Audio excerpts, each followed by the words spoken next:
শিটং শহর থেকে সকলকে জানাই সুপ্রভাত। গাছ পাকা লেবু যদি এরকম হাতে থাকে তাও আবার দার্জিলিং এর কেমন ভালো লাগে না দেখতে। লাইফস্টাইল উইথ সোনালী ভট্টাচার্য আমার ছোট ট্রাভেল ব্লগে সকলকে স্বাগত। আজ আমরা এসেছি শিটংয়ে। এনজেপি থেকে আপনি যে কোনো গাড়ি বুক করে 70 কিলোমিটার দূরে শিটংয়ে আসতে পারেন। লেবু এরকম থরে থরে সাজানো থাকবে কিন্তু আপনি কোনো মতেই ছিঁড়তে পারবেন না, কারণ দার্জিলিং এ ডিসেম্বরের শেষে এবং জানুয়ারি থেকে এই লেবু তোলা শুরু হয়। 50 টাকা এন্ট্রি ফি।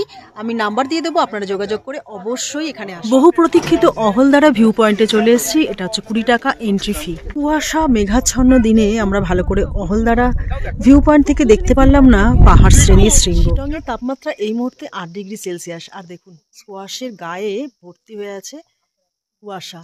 কি বড় বড় স্কোয়াশ রাস্তার ধারে হয়ে আছে। আমাদের ওখানে হলে তো কবেই চুরি হয়ে যেত।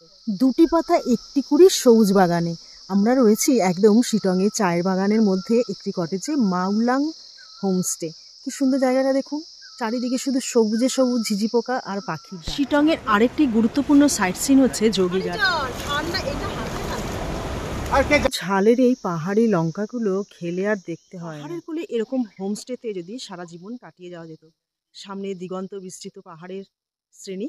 মাত্র 1200 টাকায় সারা দিনের আহারাদি আকাশ পরিষ্কার হতে শুরু করেছে। শিটংয়ের পুরো ভিডিওটা কেমন লাগলো অবশ্যই লাইক এবং কমেন্টসের মাধ্যমে জানাবেন।